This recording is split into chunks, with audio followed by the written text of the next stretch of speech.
7 sebab mengapa musibah datang bertubi-tubi.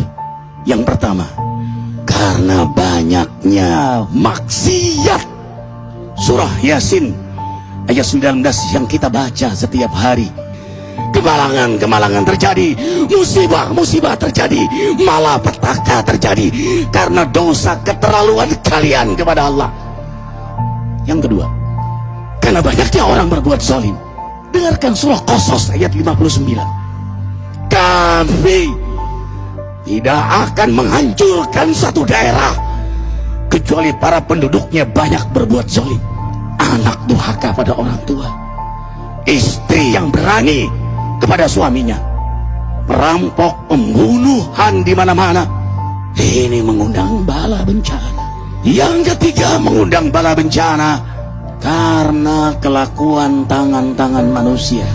Rum 41. Telah tampak kerusakan di daratan dan lautan karena tangan-tangan jahil manusia, agar mereka merasakan akibat perbuatan mereka. Sebagian mereka merasakan akibat perbuatan mereka, agar mereka kembali kepada Allah. Yang keempat, bencana terjadi karena para tokoh melakukan kemaksiatan dan kezaliman. Dengarkan dengan iman, wahai penduduk Indonesia yang mulia, bila kami ingin menghancurkan suatu negeri, kami perintahkan para tokohnya untuk taat kepada Allah, tapi mereka maksiat, tapi mereka berbuat zalim, tapi mereka khianat kepadaku dan kepada makhlukku. Fahaqa alaihil qaul, maka haklah untuk mereka datang bala bencana seperti kaum Ad, kaum Samud, kaum Lut, kaum Nuh. Kami hancurkan sehancur-hancurnya. Siapa tokoh itu? Para pemimpin kita yang sumpah Al-Quran di kepalanya, demi Allah tidak korupsi. Lalu korupsi. Siapa lagi? Hartawan, orang-orang kaya yang dengan harta berpoya-poya, sombong, maksiat dengan kekayaannya di tengah orang yang banyak menderita. Siapa lagi? Ulama yang menjual ayat-ayat Allah dengan murah. Subhanallah. Yang kelima, mengapa bala bencana terjadi? Karena orang-orang soleh, orang-orang baik diam melihat kemaksiatan dan kemungkaran. Surah Al-Anfal ayat 25. Takutlah kalian dengan musibah yang tidak hanya menimpa orang yang maksiat, orang yang berbuat zalim, tapi juga kalian orang-orang soleh. Maka masa bodoh dengan kemaksiatan bukanlah sikap seorang mukmin.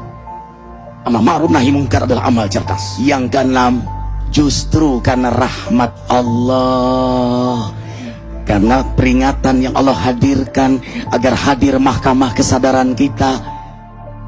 Ikhwah, dengarkan dengan iman surah Al-Baqarah ayat 155, 156, 157.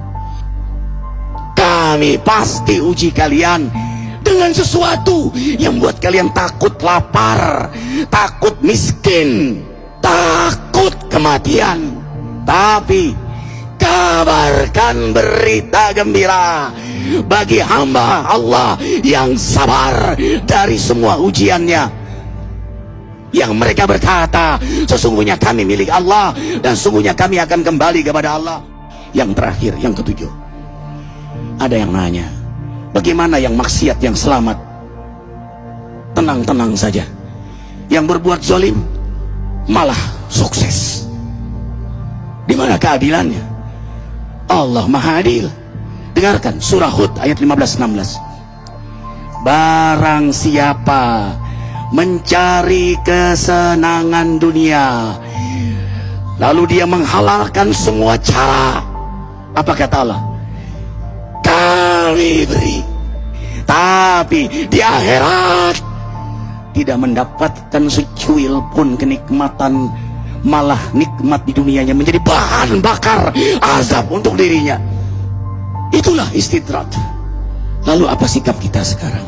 Orang beriman menjadikan peristiwa apapun sebagai jalan untuk mendekatkan dirinya kepada Allah.